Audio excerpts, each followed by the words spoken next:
আপনি আমারে দেখছিলেন? আমি এইটা দিয়ে আপনার রস পরে টপ টপ করে, তাই আমি ভাবলাম একটু খেয়ে নিই। তো আপনি আমাদের ওখানে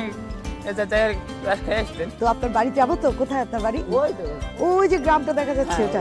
আচ্ছা আচ্ছা, ঠিক আছে, আমি আসবো আপনার বাড়িতে, এসে রস খাবো, পিঠা খাবো, হ্যাঁ, আর দেখবো কিভাবে বানানো হয়, আপনারা কিভাবে বানান। ঠিক আছে, ঠিক আছে, আসেন আপনি, তাহলে দেখা হবে।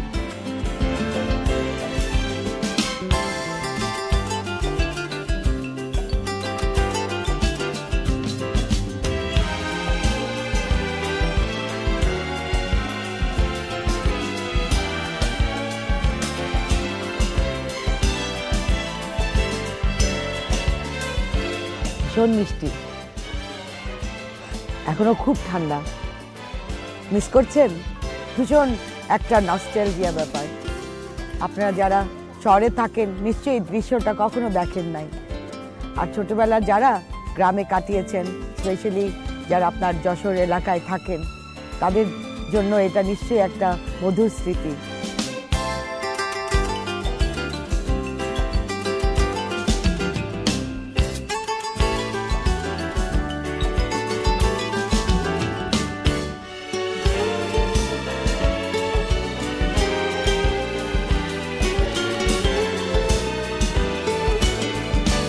অ্যাকচুয়ালি এই গুড় বানানোটা তো একটা আর্ট, সেটা শিখতে হবে ফ্যামিলির থেকে, একজনের হাত থেকে আরেকজন, একজনের হাত থেকে আরেকজন, সেভাবেই গুড় বানানোটা।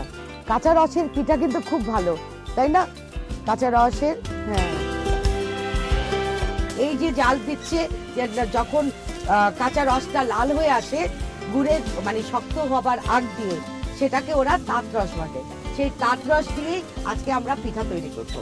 চলুন দেখি গিয়ে কি করছেন।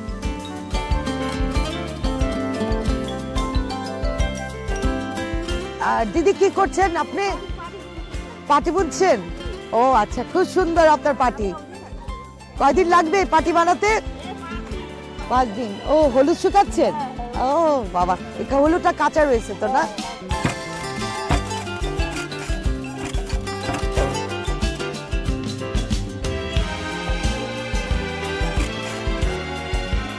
সেই গানের কথা মনে পড়ে যাচ্ছে, ওধান বানি রে ঢেকিত পাহাড় দিয়া, ঢেকি নাচে আমি নাচি হেলিয়া দুলিয়া।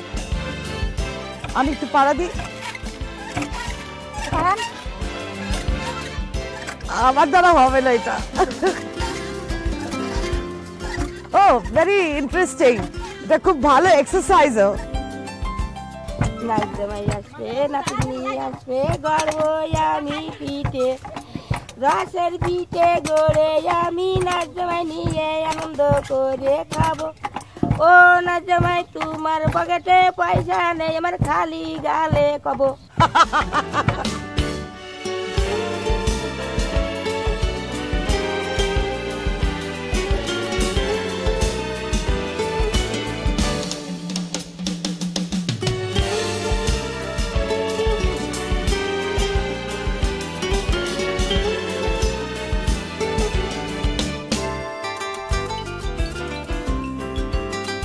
পিঠা বানানো শুরু করে দিয়েছেন? ভিজানো পিঠা, তার মানে ভিজানো পিঠা মানে চিতই পিঠা বানিয়ে তারপরে রসে ঢালবেন, তারপরে ওই তাঁত রসটা যেটা নিয়ে আসছিলেন আপনারা, আচ্ছা, ওটা এখন নারকেল দিয়েছেন ওর মধ্যে, তার মানে তাঁত রসের মধ্যে ওরা নারকেল কোড়ানোটা ঢেলে দিয়েছে।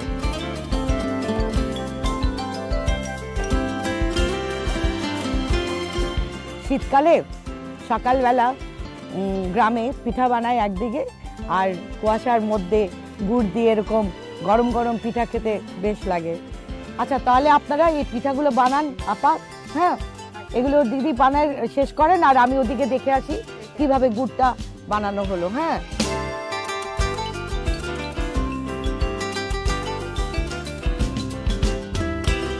গুড় হয়ে গেছে না?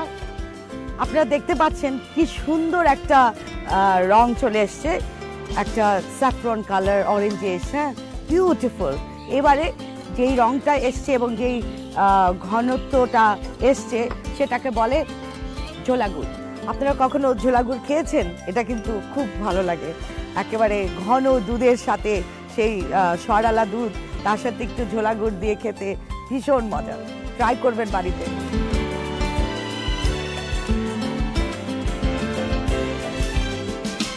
ও এই রসের পিঠা হয়ে গেছে। আচ্ছা, এই যে আপনার এই তাঁত রস দিয়ে ভেজানো পিঠা, এটা আরো ফুলবে, আরো বড় হবে, আরো দেখতে আরো ভালো লাগবে।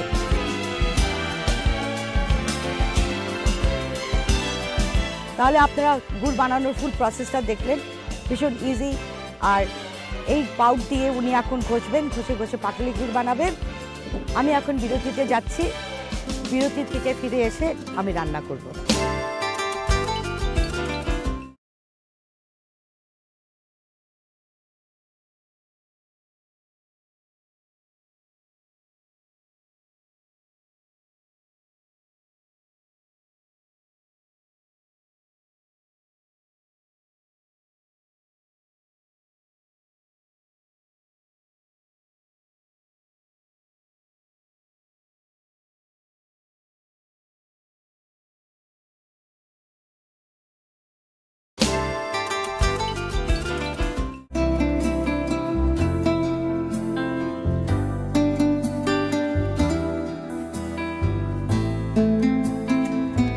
ফিরে আসলাম বিরতির পরে।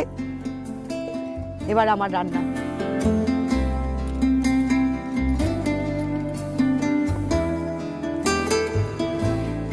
তো আজকে আমি দুটো রান্না করব, একটা কাতলা মাছের কালিয়া, আর একটা আপনার কই মাছের সবজি দিয়ে একটা রান্না করব। তাহলে চলুন আমি এখন রান্না শুরু করি। কাতলা মাছের বড় বড় টুকরা নেবেন 1 কেজি। আপনি ছোট করে দিতে পারেন, তো আমি আজকে একটু বড় বড় নিয়েছি। এটা এখন আমি একটু ঘিয়ে ভাজবো।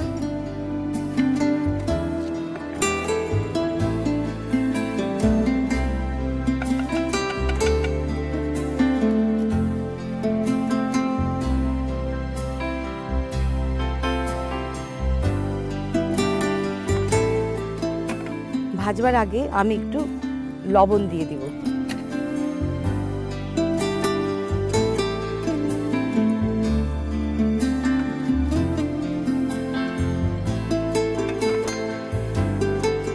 এবার আমি একটা একটা করে মাছ, একটা দুটা করে মাছ দিয়ে দিব। খুব একটা ভাজা লাগবে না, অল্প ভাজলেই হবে।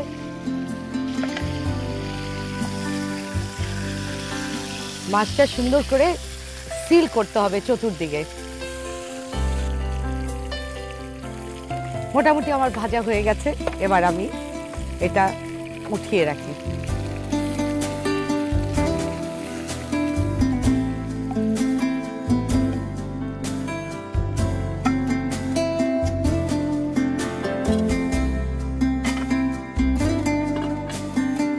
এবার আমি রান্না করব কালিয়া, কাতল মাছের কালিয়া। টমেটোটা একটু কেটে নিই, তার মধ্যে আমার চুলার আগুনটা, পাতিলটাকে একটু গরম করুক।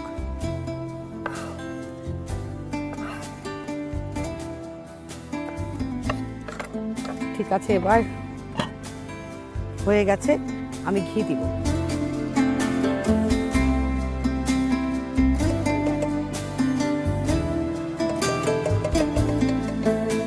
এবার এই ঘিয়ের মধ্যে আমি পেঁয়াজ ভাজবো।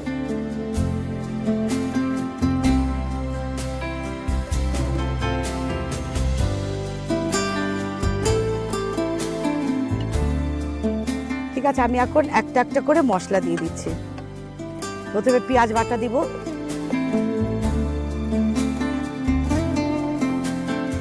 তারপরে আদা রসুন সব এক এক করে দিয়ে দিচ্ছি।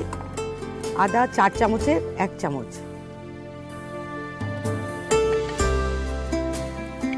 রসুন 4 চামচের 1 চামচের থেকে একটু বেশি, তার মানে 1.5-4 চামচ। আর কাঁচা মরিচ বাটা টেবিল চামচের 1 চামচ।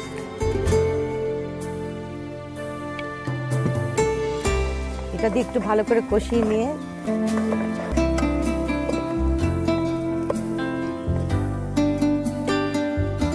লবণ দিব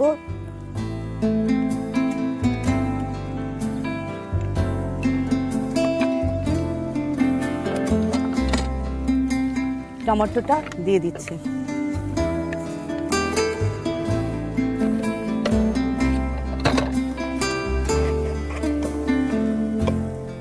ঘিয়ের মধ্যে আদা, রসুন, ধনে, জিরে দিব এখন। একটু ধনে দিচ্ছি, একটু জিরে,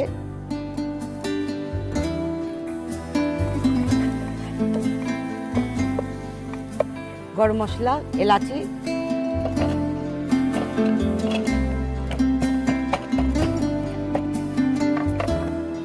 এলাচি একটু ছেঁচে দিবেন, একটু লং, দারচিনি,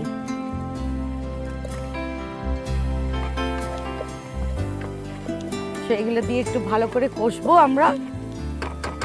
তারপরে দই দিয়ে দিব। দইটাকে খুব ভালো করে ফেটতে হবে, আর না হলে দই দিবার সময় একদম একটু দানা দানা হয়ে যায়, দেখতে ভালো লাগে না। দই ফেটে নিলাম, এবার একটু দই দিয়ে দিব। ঠিক দই আপনার আধা কাপের মতন।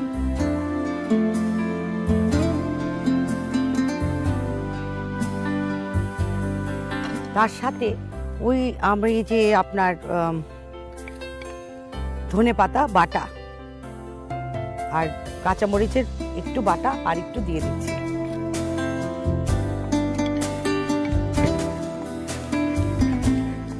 এবার সব দিয়ে খুব ভালো করে ফেটতে হবে।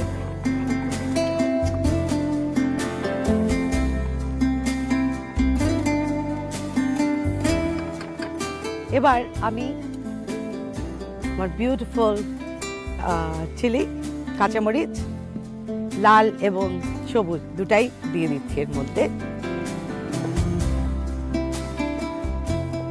এটাও হবে। মশলাটা সুন্দর কষানো হয়ে গেছে। এবার আমি এক এক করে মাছটা দিয়ে দিব।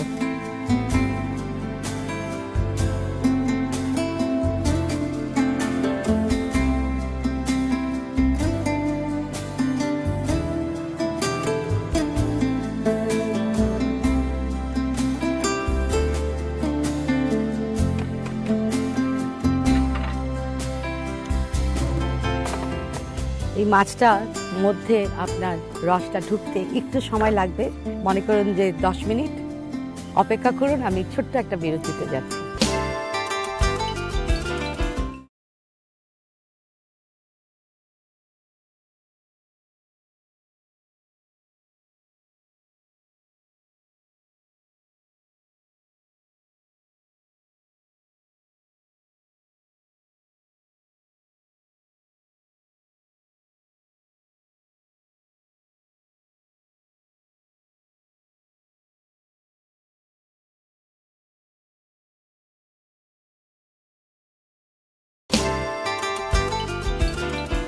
বিরতির পর ফিরে এলাম। আমার মাছটা বোধহয় হয়ে গেছে, চলুন দেখিনি। ভারী সুন্দর গন্ধ হয়েছে, আর রংটাও খুব ভালো, একটা সুন্দর রং এসে গেছে। তাহলে আমি এটা এখন নামিয়ে রাখবো, আর পরে রান্নায় যাব, সেটা আমার কই মাছের তরকারি।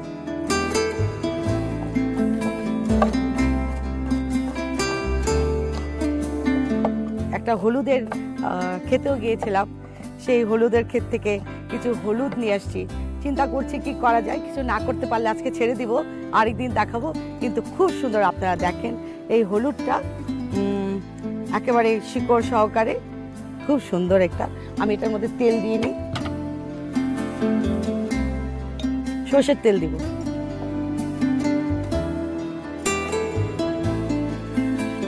পেঁয়াজ দিয়ে দিচ্ছি। শীতকাল, গ্রামের বাড়ি, সর্ষের তেল, এই তিনটাই এত ভালো যাচ্ছে আজকে। রসুন বাটা ঠিক অল্প, মানে 4 চামচের 4 ভাগের 1 ভাগ আদা।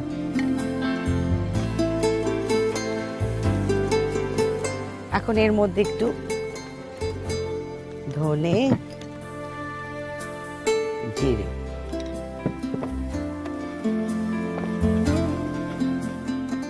ভাজা হয়ে এলেই আপনি হলুদ দিয়ে দিবেন।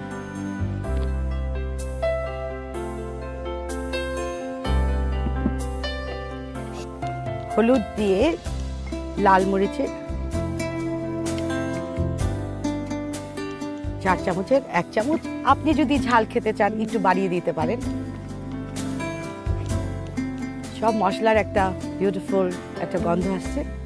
এবার আমি অল্প একটু পানি দেব।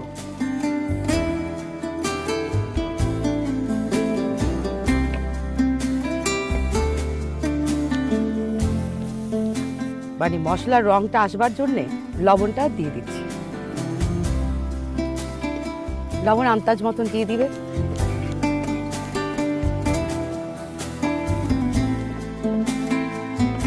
একটু কষুক, আমি এই ফাঁকে দেখি কি করা যায়। বেগুনটা আমি তুলে নিয়ে এসেছিলাম।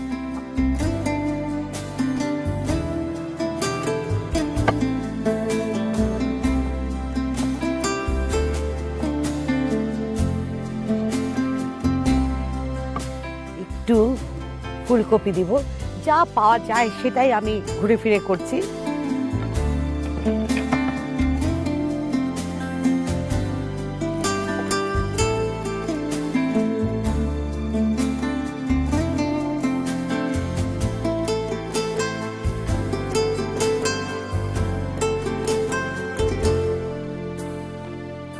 এবার আমি ফুলকপিটা দিয়ে দিব।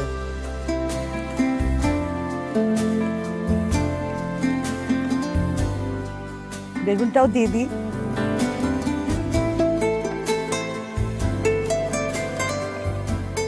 কয়টা শিম,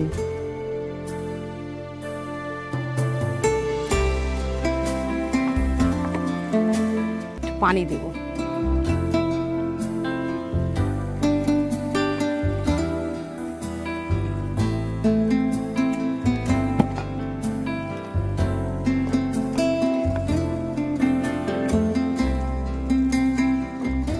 এটা একটু নরম হোক, আমি ঢাকনা দিয়ে ঢেকে দিচ্ছি।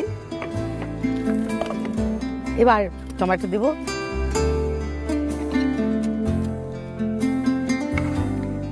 টমেটো কিন্তু কাঁচা থেকে সেদ্ধ খেলে বেশি ভালো।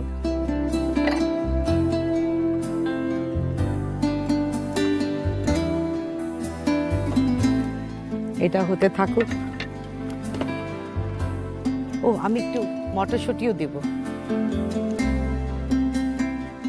এখন আমার যে কই মাছ ভাজা ছিল, সেই কই মাছ ভাজাটা আমি এখন এর মধ্যে দিয়ে দিচ্ছি।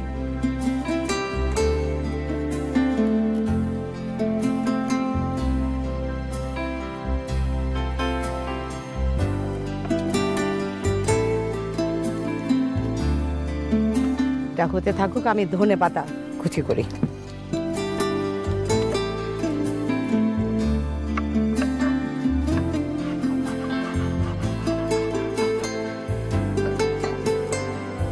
ধনেপাতা দিয়ে দিচ্ছি। কয়েকটা কাঁচামরিচও দিয়ে দিই। এটা হতে আমার অল্প কিছু সময় লাগবে। আমি আমার কাতল মাছের কালিয়া সার্ভ করে দিই।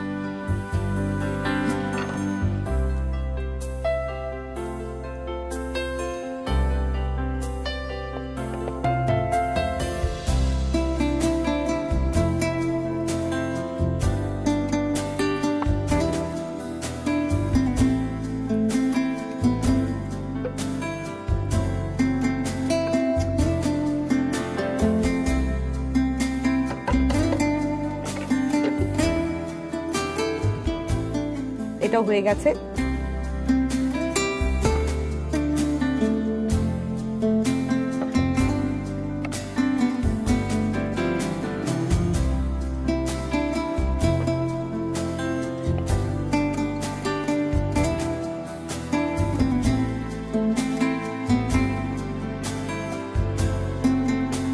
ডান।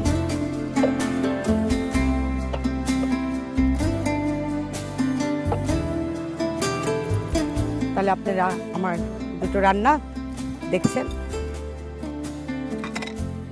একটা কাতল মাছের কালিয়া আর একটা কই মাছের সবজি ঝোল।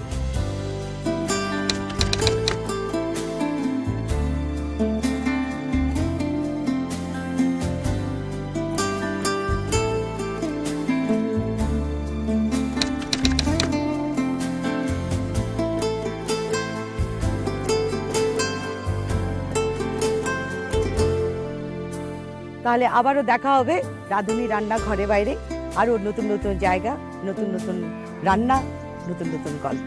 খোদা হাফেজ।